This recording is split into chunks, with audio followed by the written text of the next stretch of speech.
महाड तालुक्यात तुफान पाऊस, चांदोशी वाळेगावचा संपर्क तुटला. रायगड आणि करमन खोऱ्यात पडणाऱ्या प्रचंड पावसामुळे पूर परिस्थिती निर्माण. बिरवाडी, कुंभारवाडा आणि खरवली बांधावर पुराचं पाणी. महाड बिरवाडी कुंभारवाडा मार्ग वाहतुकीसाठी बंद. गेल्या 4 दिवसांपासून महाड तालुक्यात तुफान पाऊस पडतो. आज पावसाचं प्रमाण मोठ्या प्रमाणात वाढलंय. सर्वदूर पाऊस पडतो. महाड तालुक्यातील किल्ले, रायगड आणि करमर खोऱ्यामध्ये मोठ्या प्रमाणात तुफान पाऊस बरसत असल्यानं संतोषी गावाला जाणाऱ्या पुलावरून पुराचं पाणी वाहत असल्यानं पूर परिस्थिती निर्माण झाली आहे. चांदोशी आणि बावळे गावाला जाण्याचा मार्ग पूर्णपणे बंद झालाय. त्यामुळे जवळपास या 2 गावांचा महाड तालुक्याचे संपर्क तुटला.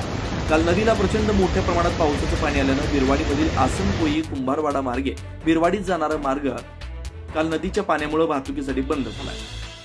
तर खरवली ठिकाणी सार्वजनिक पाटबंधारे विभागाच्या बंधाऱ्यावरून पाणी जात असल्यानं बिरवाडी परिसरामध्ये पूर परिस्थिती निर्माण झाली आहे. काल नदीच्या पाण्यामुळे महाड शहराला देखील याचा धोका निर्माण होऊ शकतो अशी शक्यता वर्तवण्यात येते. ब्युरो रिपोर्ट, तेज मराठी न्यूज, महाड.